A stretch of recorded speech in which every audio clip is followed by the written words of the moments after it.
The North Dakota Department of Agriculture is planning a bee summit. That'll be on Tuesday, July 7th at 10 a.m. at the Langdon Research Extension Center. The event hopes to cover the new beekeeping law, the North Dakota Pollinator Plan, and beekeeper and landowner relations and communication. That summit is open to the public. Well, farmers in Illinois can't seem to find a happy medium. After several years of drought this year, the problem is too much rain for this year. Reporter Derek Blakely shows us how farmers are dealing with soggy crops. Just walking through the muddy, rain-soaked cornfields of Piatone farmer Jim Robbins is hard enough, but driving a tractor through here is impossible. We've been sitting since about the first of the month and haven't done anything out in the field. And rain is the reason why. 5.5 inches last month, 11 inches more this month, turning most cornfields into a quagmire while totally flooding others. Can it simply wash out a section of a field? Oh, you can see that. I mean, if we look behind us here, you can see an area, there's probably 2 or 3 acres in this field that's completely gone. It's flooded, so that won't come back. I mean, that's dead. It's much the same for the soybean fields. After 3 or 4 days underwater, plants simply die. And even if it dries out soon, some crops may not survive due to shallow roots. We need dry weather, but if we get too dry, these roots should be down here, and they haven't had to go anywhere because all the moisture's been on top of the ground. Robbins, an optimist, hopes even some damaged crops may recover. But there's little hope that last year's bumper harvest will be repeated. Normally we'd be looking at, 180 to 200 bushel corn. I mean, we're probably at 140 right now if things would turn around, Per acre? Per acre, yes. Now, Robbins says normally farmers would be out in the fields fertilizing and adding nutrition. Well, they can't do that either, and that's going to affect yield as well. Well, a 2-year waiver for taking breaks for ag truckers moving livestock has been granted from the U.S. Department of Transportation.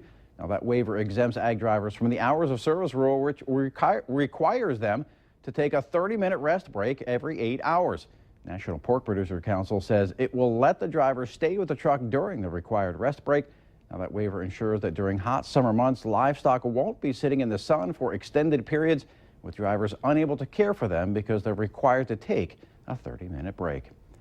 Well, time now for Stewardship Wednesday, staying ahead of the curve in animal care. Well, mosquitoes are out there, and in rural areas where livestock are concentrated, they can do a lot of damage to animals that are not vaccinated. Here's more on preventing the West Nile virus in various species. For horses, for example, and people as well, the mosquito can carry the West Nile virus. What's interesting about the West Nile virus as it relates to horses is that we vaccinate horses and hope that we protect each individual horse, okay?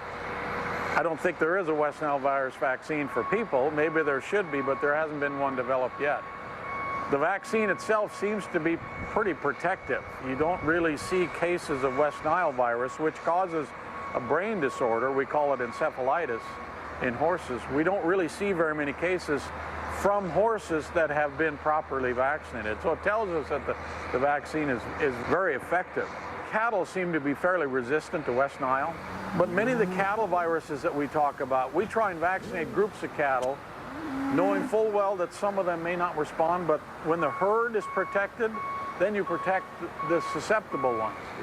It's really not the case in this case with West Nile virus, because the horses don't spread the virus to other horses. It's spread by the mosquito.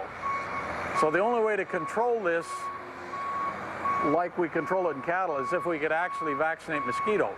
That would help, okay?